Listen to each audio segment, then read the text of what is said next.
have we achieved everything that some might have imagined us achieving in the best of scenarios?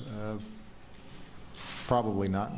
You know, this is a human enterprise, and you know, you fall short of the ideal. Did we achieve our central goal?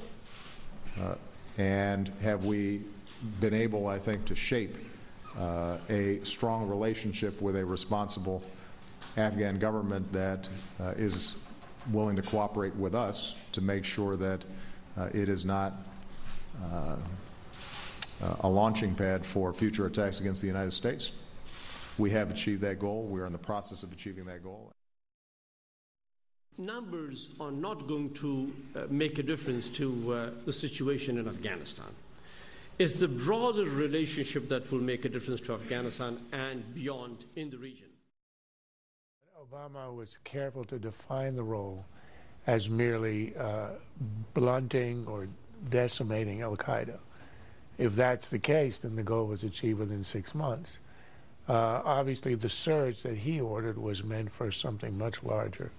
And the fact is that sort of today was the acknowledgement that the surge had failed, and we're leaving.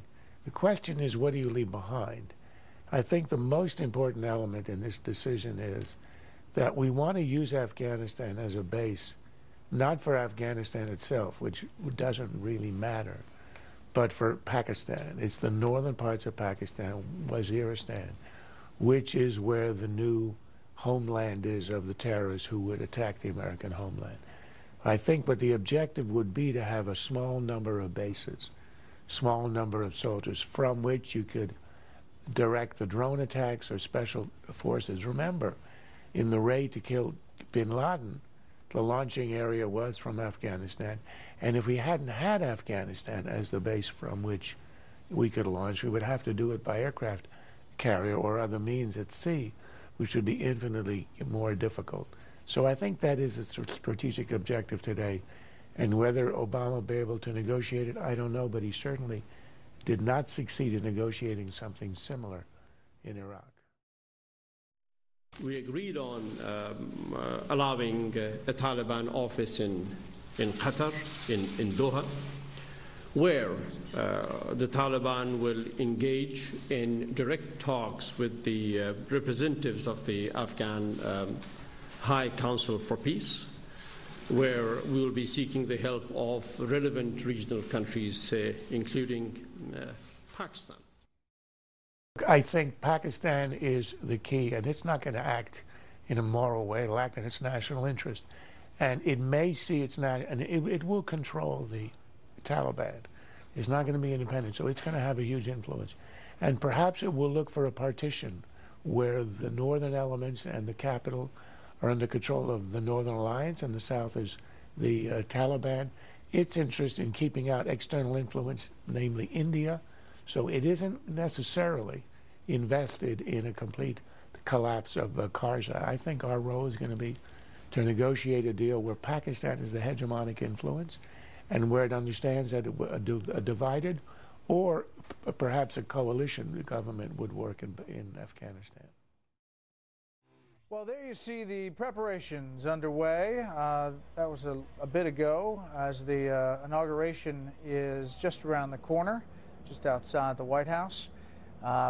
And it, of course, will be a big event with all of the celebrations that surround the second inauguration for President Obama. Every week, viewers vote for your choice online, and the Friday Lightning Round. And this week, inauguration corporate donations won with 40% of the vote. Off limits if it's your first inaugural and you have to run again. On limits if it's your second and you don't care. This is of a piece with everything Obama is doing, domestic and foreign. He no longer has to show the pretense, so he can dispense with all the niceties.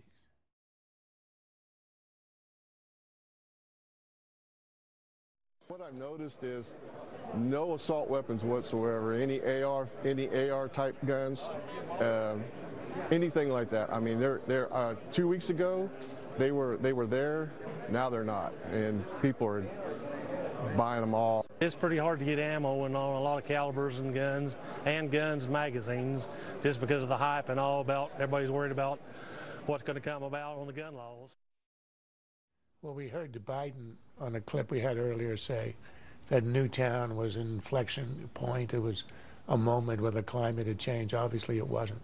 I mean, what is astonishing is the backlash against the attempt of the anti-gun people to use the moment to pass new restrictive legislation, the increase in NRA membership, the huge explosion of sales. And it shows that we are a country different from all the others in the West, and that it will, if there's ever going to be a change, it'll take generations. It's not going to happen by legislation, and it's not going to happen in the near term. All right, winners and losers down the row here. Losers were Roger Clemens, Barry Bonds, who were the best, arguably the best hitter and pitcher of their time, shut out of the Hall of Fame in humiliating fashion. They got less than half the vote necessary, and that's because they were juicers. Winner, I would say the image of the U.S. government in Hollywood. 3 films nominated for Academy Awards: Lincoln,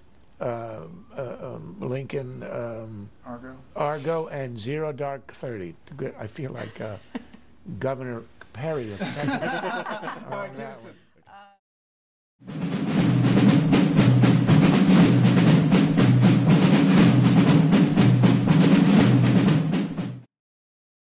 This has been a Sunfish production.